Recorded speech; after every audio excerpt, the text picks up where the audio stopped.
Hello বন্ধুরা, পিয়াস কিচেনে আমার সকল বন্ধুদের স্বাগত জানাই। বন্ধুরা, তোমরা সবাই কেমন আছো? আশা করি ভালো আছো। আমরাও সবাই ভালো আছি।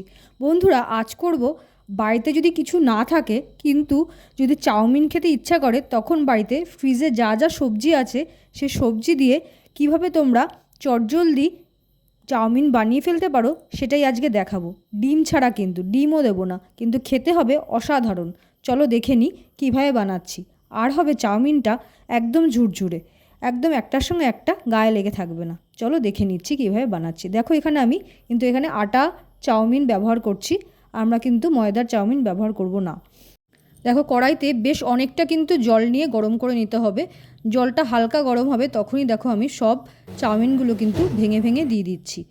জলটা এমনভাবে গরম করবে আর চাউমিনটা দেওয়ার পরে ততক্ষণই ফুটিয়ে নেবে যতক্ষণ না চাউমিনটা এরকম উতলে ওঠে। না হলে কিন্তু চাউমিনটা ভালো করে সেদ্ধ হবে না আর লেগে লেগে যাবে। আর জলটা যতটা পরিমাণ চাউমিন দেবে তার থেকে অনেকটা পরিমাণই কিন্তু জল বেশি দিতে হবে। দেখো চাউমিনটা গরম হয়ে সেদ্ধ হয়ে গেছে, আমি তার উপরে একটুখানি ঠান্ডা জল দিয়ে ভালো করে ছেঁকে নিলাম। ঠান্ডা জলটা দেওয়ার একটাই কারণ, তাতে চাউমিনটা লেগে যাবে না। আর দেখো ঘরে কিছু সবজি ছিল না, ফ্রিজে যা ছিল তা দিয়েই কিন্তু বানাবো। দেখো কড়াইতে বেশ অনেকটা পরিমাণ সাদা তেল গরম করে নিয়ে ছোটো ছোটো করে কাটা আদা কুচি দিয়ে দিলাম। যেহেতু এটা ডিম ছাড়া করব, এইভাবে যদি তোমরা প্রথমে আদা দিয়ে নাও তাহলে দেখবে চাউমিনের টেস্টটা অন্যরকম হবে।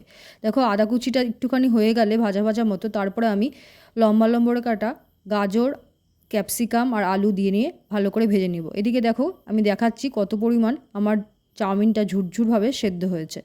আর দেখো আন্দাজটাও দেখিয়ে দিলাম কীভাবে কতটা পরিমাণ সেদ্ধ করবে। দেখো আমার ভাজাটা কিন্তু প্রায় অলমোস্ট হয়ে গেছে। যেহেতু আমি এখানে হলুদ দেবো না, আমি পরিমাণ মতো একটু নুন দিয়ে নিলাম। নুন দিয়ে গ্যাসটা একদম সিম করে দিয়ে কিন্তু সময় ধরেই আমি কিন্তু ভাজবো। দেখো আমার কিন্তু গাজর, আলু আর ক্যাপসিকাম ভাজাটা প্রায় হয়েই গেছে। আমি সেদ্ধ হয়েছে কি বা কতটা ভাজা হয়েছে দেখো তোমাদের আমি দেখিয়ে দিচ্ছি। দেখো এরকমভাবে ভাজা হয়ে গেলে তোমরা যে সেদ্ধ করে রেখেছে চাউমিনটা সবটা দিয়ে দেবে। সবটা দিয়ে ভালো করে চাউমিনের সঙ্গে গাজর, আলু আর ক্যাপসিকামটা ভালো করে দেখো আমি মিশিয়ে নিচ্ছি। তোমরাও সময় ধরে কিন্তু সুন্দর করে এভাবে মিশিয়ে নিও। মেশানোটা কিন্তু খুব ইম্পর্ট্যান্ট। দেখো ভালো করে আমি সুন্দর করে মিশিয়ে নিচ্ছি। দেখো ভালো করে মেশানো হয়ে গেছে। এরপর আমি চাউমিনের প্যাকেটের মধ্যে একটা মশলা ছিল, সেই মশলাটা এবার আমি ওপর থেকে দিয়ে দিলাম। ওপর থেকে ভালো করে দিয়ে ভালো করে কিন্তু আবারও সুন্দর করে মশলা সব সবজি ভালো করে মিশিয়ে নিচ্ছি। ব্যাস রেডি হয়ে গেল আমাদের। বাড়িতে কিছু না থাকলেও মন চাইলে এইভাবে তোমরা একবার চাউমিন করে খেয়ে দেখতে পারো, আশা করি ভালো লাগবে। ওপর থেকে টমেটো সস আর আমি দিয়েছিলাম হলো চানাচুর, সব দিয়ে ভালো করে কিন্তু ডেকোরেশন করে আমি কিন্তু বাড়িতে সবার বাচ্চাদের বড়দের পরিবেশন করেছি। এইভাবে একবার চাউমিন করে খেয়ে দেখতে পারো, আশা করি তোমাদের ভালো লাগবে।